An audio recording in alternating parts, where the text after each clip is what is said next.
Hello guys, encashment review tayo ngayon. Ngayon yung 10th day natin. So, Monday pa. Natapos ko na yung watching ng 10 days video. So, may 1.5 na yung aking mga dashboard. Ito yung partial encashment ng ilang accounts. Babalik ako ngayon sa accounts para i-encash yung iba.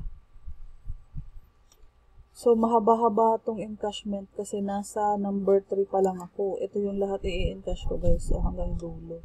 63 accounts. So, punta na tayo sa number 2. Wait lang natin mag-load. Verify mo kung 1.5 na to bago mo i-encash. So, ito yung number 2, number 2, number 2. Para pareho sila na 1.5. Na-check ko na.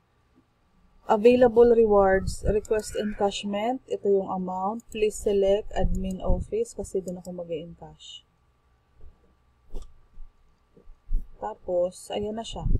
Nagto-total siya dito, guys. Balik naman tayo sa accounts. Loading lang, guys. Every Monday ang request. Pupunta ako ng opisina ng Friday para mag-payout. So, iba ang income per account. So, asahan mo, nabubuksan mo yung lahat ng 63 accounts na meron ako ngayon para encash siya isa-isa. Ito, number 2, 1.5 na siya. Tapos na... Available rewards pala nakuha ko na. Na-encash ko na. So, punta tayo ng number 3. Number 3. Scroll down, number 3. Loading. So, ang advantage ng multiple accounts, guys, nakita nyo, no? Kasi may welcome reward yung one account mo. Ito, may watching reward. Nag-sales bonus pa ako dito. Magka-indirect pa, may leadership pa. May big bro reward pa. So, ito yung available. I-encash natin yung number pang ilan ba ito? Quezon City.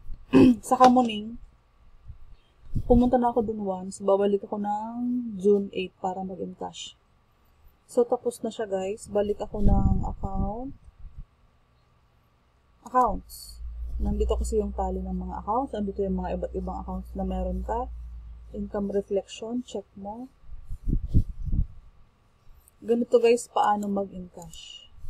Check mo ulit pag wala nang laman yung available rewards. Scroll down ka na. Number 4.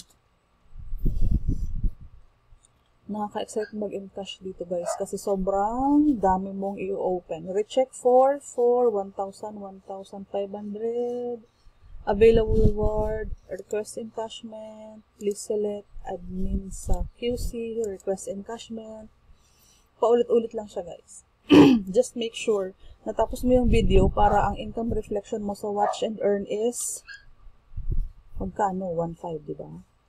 Sunod. So, nasa 42,000 na siya. Next, number 5. Check mo lang kung nasa ang accounts ka na. Para huwag ka nang bumalik mamaya para mag-recheck. Isa-isahin natin. 5. 1.5. Available rewards. Encash. Select QC. Encash. Diba madali lang? Loading. Ito yung number 5. Punta ka na ng account ulit.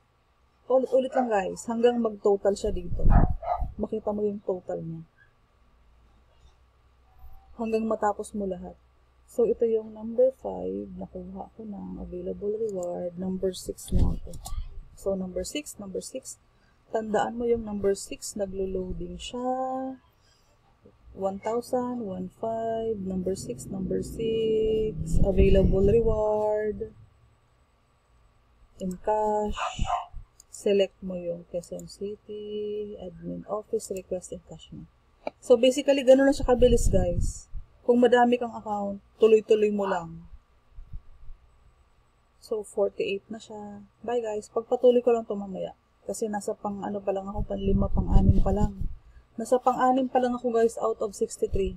Balikan ko kayo mamaya.